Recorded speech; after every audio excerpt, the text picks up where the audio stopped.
Yine doldum, içim çok yorgun. Aşkla karın doymaz biliyordum. Düşündüm durdum, kendime sordum. Bu kalbi söküp atsam diyorsam, kadere vurgun, yüreğim durgun. Bu sevda beni yıpratacak biliyorum. Her defasında ben kanıyor da, kalbi söküp atsam mı diyorsam.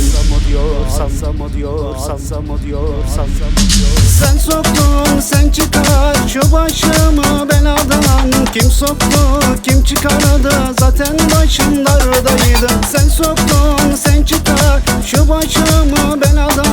Kim soktu, kim çıkardı, zaten başım dardaydı.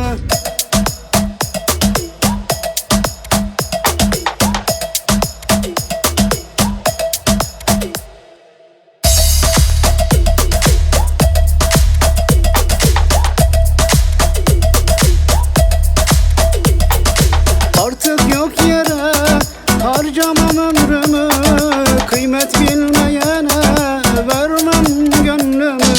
Üzen bu ruhumu, kırdırma nurumu, seven bir insanım, kırdırma gururumu. Sen soktun, sen çıkar şu başımı beladan. Kim soktu, kim çıkardı, zaten başım dardaydı. Sen soktun, sen çıkar şu başımı beladan. Kim soktu, kim çıkardı, zaten başım dardaydı. Seni üfleyeyim mi? Nefesim çok wet ama çok sertim. Evin tam orta direği koydum oturtturum, fakat kibar bir beyim.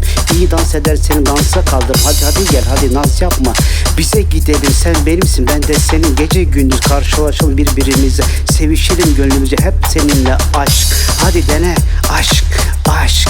Gel yavrum aşk, oh yeah, mega yıldız. Hadi dene aşk, çıkar üstündeki ateşlenelim seni. Oh yeah. Para bahane, sensin şahane. Sen soktun, sen çıkar şu başımı beladan. Kim soktu, kim çıkardı, zaten başım dardaydı. Sen soktun, sen çıkar şu başımı beladan.